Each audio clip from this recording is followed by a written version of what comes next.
দেখো এবার, তাহলে প্রথম হচ্ছে দেখো প্রেজেন্ট ইনডেফিনাইট টেন্স। প্রথম বুঝতে হবে যে কোন ধরনের বাংলা বাক্যগুলো কোন টেন্সের মধ্যে আসে, এটা হচ্ছে প্রথম বোঝার কাজ। হ্যাঁ, যে কোন টাইপের বাংলা বাক্য কোন টেন্সের মধ্যে আসে, তারপর সেই টেন্সের কি নিয়ম আছে, কিভাবে সেই বাংলা বাক্যটা ইংলিশ করতে হবে, এটুকু বুঝতে হবে। তো প্রথম যেটা দেওয়া আছে দেখো প্রেজেন্ট ইনডেফিনাইট টেন্স, সেখানে কি হবে যে বাংলা বাক্যে যে ক্রিয়াপদ যেগুলো থাকবে সেই ক্রিয়াপদ দেখে কিন্তু আলটিমেটলি আমরা টেন্সটাকে চিনব। ঠিক আছে, যে কোনো বাংলা বাক্যের যে ক্রিয়াপদটা আছে সেই ক্রিয়াপদের রূপটাকে দেখে আমরা কোন টেন্সে বাংলা বাক্যটা আছে এটা আমরা বুঝবো। এটা আমাদের প্রথম কাজ। যেমন দেখো প্রেজেন্ট ইনডেফিনাইট টেন্সে যদি কোনো বাংলা বাক্য থাকে তাহলে কি হবে, সেই বাংলা বাক্যে ক্রিয়াপদ দেখতে কেমন হবে, করে, খায়, যায়। যেমন আমি ভাত খাই, আমি বাড়ি যাই। ঠিক আছে, আমি একটি পাখি দেখি, তারা কথা বলে, সে একটি গল্প বলে, তারা কিছু খাবার কেনে, তারা পোশাক কেনে। ঠিক আছে, তারা কোরআন পড়ে। তো করে, খায়, যায়, দেখে, বলে। আচ্ছা, এক মিনিট দাঁড়াও তো, খুব নয়েজ আসছে। ইনিশিয়ালি কিন্তু সাজানো শিখতে হবে। হ্যাঁ, যে কিভাবে একটা বাক্যকে সাজাতে হয়। তাহলে আমি ভাত খাই, এটা বাংলায়, ইংলিশ করতে গেলে সাজাতে হবে কিভাবে, আমি খাই ভাত, প্রথমে সাবজেক্ট, তারপর ভার্ব, তারপর অবজেক্ট। আমি আই, খাই হচ্ছে ইট, আর ভাত হচ্ছে রাইস। এরপর দেখো পাস্ট ইনডেফিনাইট টেন্সে কি হবে, সেখানে শুধুমাত্র একটা পরিবর্তন হবে, এখানে প্রথমে সাবজেক্টই থাকবে। শুধু এখানে যেমন V1 ছিল, এখানে যেমন প্রেজেন্ট ইনডেফিনাইট টেন্সে ভার্বের ফার্স্ট ফর্ম বসছিল, যখনই বাক্যটা হবে ললেলাম, খেলাম, গেলাম, তখন ভার্বের সেকেন্ড ফর্মটা বসাতে হবে। তখন ভার্বের সেকেন্ড ফর্মটা বসাতে হবে। তাহলে আমি ভাত খাই, এটা হলো আই ইট রাইস। আর আমি ভাত খেলাম, এখানেও একই বসাতে হবে, আমি আই এট খেলাম রাইস। ভাত। তাহলে আমি হচ্ছে আই, খেলামের জন্য সেকেন্ড ফর্ম ইউজ হবে, ইটের সেকেন্ড ফর্ম হচ্ছে এট। আর ভাত খেলাম, আই এট রাইস। তাহলে আমি খেলাম ভাত, আই এট রাইস। তাহলে পার্থক্যটা দেখো, এখানে ছিল আই ইট রাইস, আমি ভাত খাই। আর যখনই হলো আমি ভাত খেলাম, যেটা হচ্ছে পাস্ট ইনডেফিনাইট টেন্স, সেক্ষেত্রে কি হলো, তখন ইটটা হয়ে গেল এট। এইটুকু মাত্র পার্থক্য। ঠিক আছে না, বাকি সব এক। ঠিক আছে, I eat rice, I ate rice. এরপর দেখো আমি ভাত খাবো, আমি ভাত খাবো, এখানে কি হবে, এখানে আহ, এখানে এখানে কি হবে, এখানে শুধু আই বউ এর পরে শ্যাল। একদম ভেরি আই গুড। বউ তাহলে এর পরে প্রথমে শ্যাল। প্রথমে সাবজেক্ট বসবে, তারপরে শ্যাল অথবা উইল, এটা একটা এক্সট্রা জিনিস এখানে আসছে। আমরা জানি শ্যাল অথবা উইল হচ্ছে মোডাল অক্সিলারি, আমরা জানি, এটা শিখেছি এর আগে, বলে দিয়েছি আমি, যে অক্সিলারির মধ্যে মোডাল প্রাইমারি যে পুরো আচ্ছা। লিস্টটা দেখিয়েছিলাম। তো শ্যাল আর উইল হচ্ছে কি মোডাল অক্সিলারি। তো প্রথমে সাবজেক্ট বসবে, তারপরে শ্যাল অথবা উইল বসবে, তারপর ভার্বের ফার্স্ট ফর্ম, তারপর অবজেক্ট বসবে।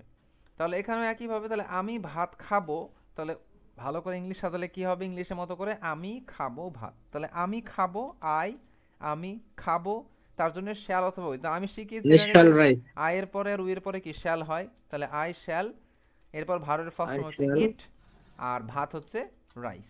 Eat rice. তাহলে আই শ্যাল ইট রাইস, আমি ভাত আই শ্যাল খাবো, ইট আমি রাইস। খাবো ভাত। এই সাজানোটা খুব গুরুত্বপূর্ণ, আমি খাবো ভাত, আমি, আই খাবো, শ্যাল ইট, আর আর ভাত তো রাইস। এইটা খুব গুরুত্বপূর্ণ। তাহলে এখানে দেখো যে তিনটে বিষয় এখানে আসলো, একটা হচ্ছে কি আমি ভাত খাই, আই ইট রাইস, আমি ভাত খেলাম, আই ইট রাইস, আর আমি ভাত খাবো, আই শ্যাল ইট রাইস। এইটুকু বিষয় খুব বোঝা গুরুত্বপূর্ণ যে এই তিনটে টেন্সে শুধুমাত্র একটাই পার্থক্য, দেখো যে ভার্বটাই পরিবর্তন হচ্ছে, তাই না। এখানে ভার্বের ফার্স্ট ফর্ম বসছে, এখানে ভার্বের সেকেন্ড ফর্ম বসছে, আর এখানে শ্যাল উইলের সঙ্গে ভার্বের ফার্স্ট ফর্ম বসছে। ঠিক আছে, এরপর বাকি যেগুলো আছে এগুলো ইনশাল্লাহ আমরা আস্তে আস্তে প্র্যাকটিস করব। তাহলে দ্বিতীয় বাক্য আছে আমরা মসজিদে যাই। তাহলে সাজালে কি হবে, আমি আরেকটা দেখিয়ে দিচ্ছি।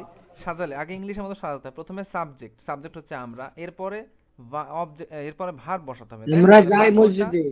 যাই। তাহলে আমরা যাই হয়ে গেল। এরপর হচ্ছে আমরা অবজেক্ট তো মসজিদে বাক্যে যাই। নেই, এখানে কমপ্লিমেন্ট আছে, তো মসজিদে করে দাও। আমরা যাই মসজিদে। তাহলে আমরা যাই, আমরা হচ্ছে কি মসজিদে। উই, যাই গো। উই। হ্যাঁ, আমরা যাই, যাওয়ার গো। জন্য কি আছে, গো ওয়েন্ট গান ইউজ হয়। তাহলে এখানে কি গো ফার্স্ট ফর্মটা, উই আর গো টু। এরপর গো, হ্যাঁ মসজিদে যাই টু হবে টু স্যার। মসজিদ। তাহলে মসজিদে উই গো যাওয়া টু শর্তে মসজিদ। হয়েছে টু। হ্যাঁ ভেরি গুড। এখানে টু কেন বসছে, এক্সপ্লেনেশনটা পরে হবে, কোনো দিকে যখন আমরা যাব, কোনো জায়গার দিকে যখন যাব, তখন ইনশাআল্লাহ আমরা সেখানে টু ইউজ করব। হ্যাঁ, মসজিদে যাব, ওই গো টু মসজিদ, আমরা বাজারে যাই, গো টু মার্কেট। ঠিক আছে না, এইভাবে ইনশাআল্লাহ আমরা এটা ইউজ করব। এরপরে কি আছে, আমরা মসজিদে গেলাম, আমরা মসজিদে গেলাম। তাহলে আমরা গেলাম মসজিদে, আমরা হচ্ছে উই। এখন যাওয়ার যে সেকেন্ড ফর্ম সেটা কি? গো এর সেকেন্ড ফর্ম কি? Went. Went, Went. তাই না? Go, went, gone. তাহলে ওয়েন্ট হচ্ছে সেকেন্ড ফর্ম, তাহলে we go to masjid, we went Went to to masjid. মসজিদ। Very good. আর এখানে আমরা মসজিদে যাব, সেটা কি হবে? We shall go to masjid. We shall go to Go to masjid. মসজিদ। Very good. আমরা যাব মসজিদে, উই শ্যাল গো টু মসজিদ। আচ্ছা, এরপর আমি একটু পর Go সবাইকে to জিজ্ঞেস করতে mosque. পারবো, হ্যাঁ? এরপর আছে তারা একটি বই কেনে, কিনলো আর কিনবে। তারা একটি বই কেনে, তারা একটি বই কিনলো, তারা একটি বই কিনবে। তো প্রথম আজমাউল তুমি বলো, এটা বলো। তারা একটি বই কেনে কি হবে? They buy a book. They buy a book, তাই তো? ঠিক আছে, জি ভেরি স্যার। গুড। মানে তারা কেনে একটি বই, দে বাই এ বুক। ঠিক আছে, এরপর ই বলো, আজগো তুমি তারপরটা বলো। তারা একটি বই কিনলো, They bought a book. They bought a book. Very good. তারা একটি বই কিনলো, দে বট এ বুক। তারা কিনলো একটি বই। The book. তারা একটি বই কিনবে, এরপর আমি আরো তোমাকে জিজ্ঞাসা করি, বাপ্পারাজ বলো। তারা একটি বই কিনবে। আচ্ছা, বাকিরা বলো। মুরাদ বলো, শহীদুল বলো, কেউ অন্য কেউ বলো তাহলে। ওর ভয়েস তো আমি শুনতে পাচ্ছি না। বলো বলো, অন্য কেউ বলো। They will buy a book. They will Buy a book. A book. Very good, they will buy a book. ঠিক আছে, তুমি মুড়ি খাও, এটা বলো, অন্য কেউ বলো। আচ্ছা, আজমাল তুমি বলো এটা। সবাইকে তো 5 জন জিজ্ঞেস করে, বলো। আজমাল বলো, তুমি মুড়ি খাও। স্যার মুড়ির ইংলিশ মানে জানা নাই। মুড়ি হচ্ছে পাফড রাইস। তুমি খাও, আগে একটু Fried তুমি rice. খাও। Fried rice. You eat puff rice. You eat, এট না, you eat Eat puffed rice. ঠিক আছে, Rice. পাফড রাইস মানে হচ্ছে মুড়ি।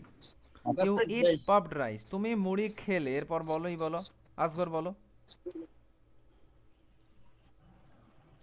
বা তুমি You মুড়ি ate খেলে? puffed You rice. ate puffed rice. You ate Puffed rice.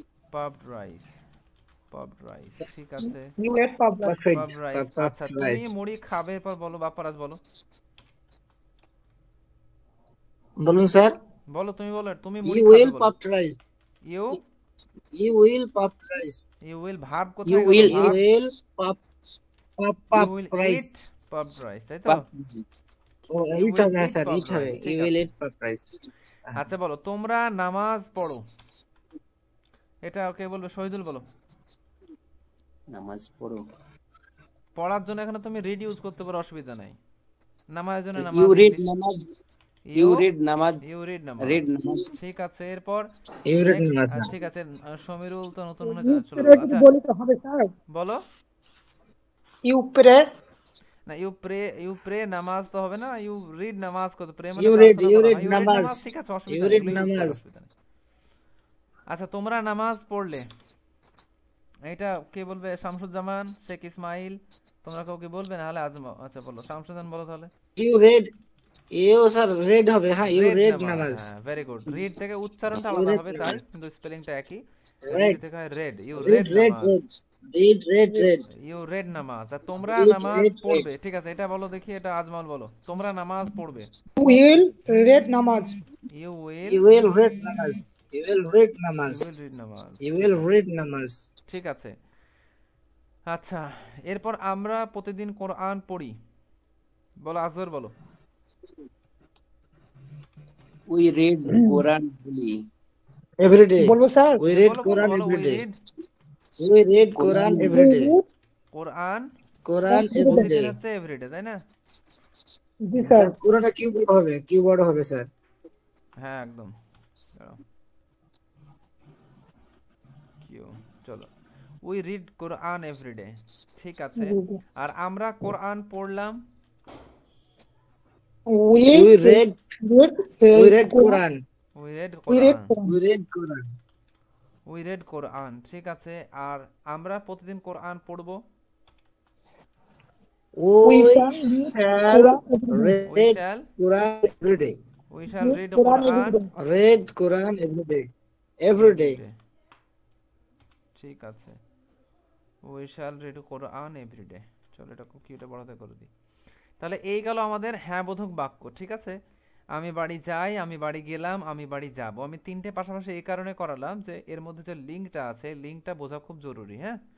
তাহলে ইনশাল্লাহ মনে থাকবে, নাহলে মনে থাকবে না। যে আমি যাই, গেলাম আর যাবো, এই তিনটে ট্রান্সলেশনের মধ্যে একটা একটা মিল আছে, ঠিক আছে না। এখানে V1 আছে, এখানে V2 হবে, আর এখানে শ্যাল উইলের সঙ্গে ভার্বের ফার্স্ট ফর্ম হবে।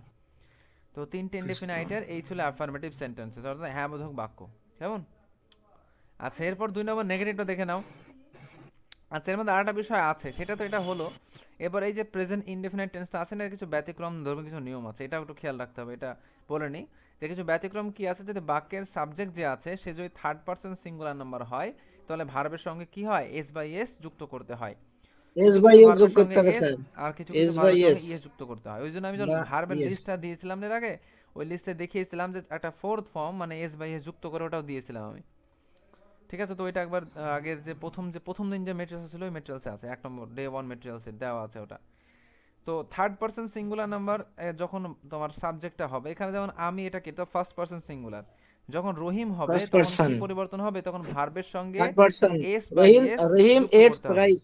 Very good. Eats Rahim eats rice. আচ্ছা, এখানে দেখেন এটস তো হবে না, ইটস হবে, হ্যাঁ, উচ্চারণ ঠিক রেখো, ইটস রাইস। ও তাহলে স্যার, আমি ইটস ভাত খাই, এটা ইটস কি রাইস। হয়, আই ইট রাইস, তাই I না? eat I rice. Eat rice. আমি ভাত খাই, I I eat rice. really এবার eat রহিম rice. ভাত খায়, তখন সাবজেক্ট হচ্ছে কি থার্ড পারসন সিঙ্গুলার রহিম নাম্বার। Eats rice.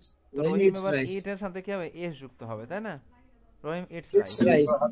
এখন অনেকের মনে প্রশ্ন হতে পারে যে এই ইটের সঙ্গে এস যুক্ত করলাম, তো কার সঙ্গে এস, কার সঙ্গে ইএস, এটা একটু মুখস্থ করে নিতে হবে, হ্যাঁ। এটা ওই সিঙ্গুলার প্লুরালের নিয়মের মতোই হয়, কিন্তু এমনি মুখস্থ হয়ে যাবে, অসুবিধা নেই, ঠিক আছে। যেগুলো বেশি বেশি ইউজ হয় ভার্ব, সেগুলো একবার মুখস্থ করে নিতে থাকবে, করতে করতে মুখস্থ হয়ে যাবে। স্যার বলছি কখন মানে ইয়েস যুক্ত হবে, কখন ইয়েস যুক্ত হবে, মানে এটা আমরা হ্যাঁ হ্যাঁ হ্যাঁ, বলো। হ্যাঁ, ওইটাই বললাম যে এটা তোমার ওই যে সিঙ্গুলার প্লুরাল পড়েছিল না, ওই ওই নিয়ম অনুযায়ী এটা হবে। সিঙ্গুলার প্লুরাল নাউনের যে নিয়মগুলো ছিল, যে শেষ যখন ও দেওয়া হয়, আগে ভাবেল থাকলে ইয়েস, এইভাবে যে নিয়মগুলো ছিল না,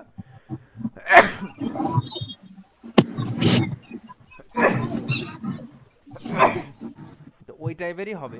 একটু মুখস্থই করে নেবে, হ্যাঁ, কোন ভার্বের সঙ্গে কোন ভার্বের সঙ্গে ইয়েস। যেমন এটার সঙ্গে এস যুক্ত হবে। নরমালি যদি শেষ হয় কনসোনেন্ট দিয়ে, তো সেক্ষেত্রে এস যুক্ত হবে। ভাবেল থাকলে সেক্ষেত্রে দেখবে একবার ও দিয়ে শেষ হলে সাধারণত ইয়েস থাকে, যেমন গো থেকে গোজ, ঠিক আছে। তো এই টাইপের আর কি দেখবে। যেমন দেখো, আমি ভাত খাই, আই ইট রাইস, রহিম ভাত খায়, রহিম ইটস রাইস। এখানে দেখো, আমরা মসজিদে যাই, এটা কি হবে, উই, আমরা যাই মসজিদে, উই গো টু মসজিদ। মসজিদ। আচ্ছা, আর করিম মসজিদ যাই কি হবে, করিম গোজ মসজিদ। করিম গো টু মসজিদ, ঠিক আছে না। এখানে বোঝার বিষয় হচ্ছে এইটুকু, যে এখানে গোজ হলো, এই ভার্বের সঙ্গে গো থেকে ইএস যুক্ত হয়ে গেল, এটা কেন হলো, এইটুকুই বোঝার বিষয় এখানে। এইটুকু বুঝতে পারলে এটুকু এই টপিকটা সার্থক হবে। এখানে কেন ইএস যুক্ত করা হলো, কারণ এখানে যে বাক্যের সাবজেক্ট আছে করিম, সে হচ্ছে থার্ড পারসন সিঙ্গুলার নাম্বার। তো থার্ড পারসন সিঙ্গুলার নাম্বার হলে কি হবে, ভার্বের সঙ্গে এস বা ইএস যুক্ত করতে হবে, ঠিক আছে। এটা একদম ভুল হয়ে যাবে যদি করে করিম গো টু মসজিদ, এটা ভুল বাক্য। এরপর দেখো, সে একটি বই পড়ে, সে একটি বই পড়ে, এক্ষেত্রে কি হবে বলো, সে একটি বই পড়ে। He He reads a book. He reads a book, তাই তো, হি রিডস এ বুক, সে He reads একটি a বই book. পড়ে, হি রিডস এ বুক, ঠিক আছে, সে একটি বই পড়ে। আচ্ছা, তারা একটি বই পড়ে, এটা কি ছিল, তারা একটি বই পড়ে, দে রিডস দে রিডস হবে না, দে রিড এ বুক হবে, third person singular. They read book. আচ্ছা, তুমি মুড়ি খাও, They এটা কি read করলে a এখনই book. বলো, তুমি মুড়ি খাও, You You eat ate puffed rice. এট না ইট হবে, You you eat eat puffed rice. You eat puffed rice. আচ্ছা, আর আমার আব্বু Puffed মুড়ি rice. খায়, my father eats my puffed father My rice. father eats. It's My father eats puffed puffed rice. ঠিক আছে। এখানে ইটস কেন হলো, My father third person singular. Our My father third third person এই singular. যে my father আছে, এটা কি third person singular Third number, person সেই singular. কারণে। Singular. এরপর তারা নামাজ পড়ে, They read They namaz. They read namaz, They read কেন read বলছো, namaz. রিড নামাজ, তাই না, পড়লো হলো তখন রেড। Read. আর ফাতিমা নামাজ Read, পড়ে, এটা কি হবে, sir. ফাতিমা নামাজ পড়ে, ফাতিমা রিডস নামাজ Fatima reads namaz. Fatima Fatima reads namaz. Reads নামাজ, Reads ফাতিমা রিডস namaz. নামাজ, ফাতিমা নামাজ পড়ে। আমি প্রতিদিন কোরআন পড়ি, এটা কি হবে? I read Quran I read Quran every day. I read Quran I read every day. Quran I read Quran every day. Every day. Every day. আর আমার মা প্রতিদিন কোরআন পড়ে। My my mother mother reads Quran every day. My mother reads Quran every day. Reads Quran every day. Quran Every everyday day. Everyday. তাহলে এই ছিল third person singular number. তো যখনই প্রেজেন্ট, এটা শুধুমাত্র কোন টেন্সে হয়? প্রেজেন্ট ইনডেফিনাইট টেন্সই হয়, অন্য কোনো টেন্সে এটা হয় না। হ্যাঁ, যদি প্রেজেন্ট ইনডেফিনাইট টেন্সে যে বাংলা বাক্য হবে, সেই বাংলা বাক্যে যে সাবজেক্ট হবে, যদি সে থার্ড পারসন সিঙ্গুলার নাম্বার হয়, তাহলে ভার্বের সঙ্গে এস বা ইএস যুক্ত করতে হবে। ঠিক আছে, এটা হচ্ছে rule। আচ্ছা, নেগেটিভের জন্য আবার আলাদা নিয়ম আছে। তো নেগেটিভের জন্য আলাদা নিয়ম আবার তো আছে, কিন্তু পজিটিভটাই থাক নাকি, একটাই থাক, আজকে নাকি করবো? এটাই পজিটিভটাই থাক। হ্যাঁ, এই দুটো পেজ থাকছে, শুধুমাত্র পজিটিভটা ভালো করে দেখে এসো ইনশাআল্লাহ। নেক্সট দেখে আমরা নেগেটিভ ইনশাআল্লাহ নেক্সট শুরু করব। ঠিক আছে, একটু বাস মুখে মুখে প্র্যাকটিস করবে ইনশাআল্লাহ, একটু লিখে প্র্যাকটিস করতে পারলে আরো ভালো হয়, তাহলে আশা করি ইনশাআল্লাহ উপকার পাবে। হ্যাঁ, তাহলে ইনশাআল্লাহ দ্রুত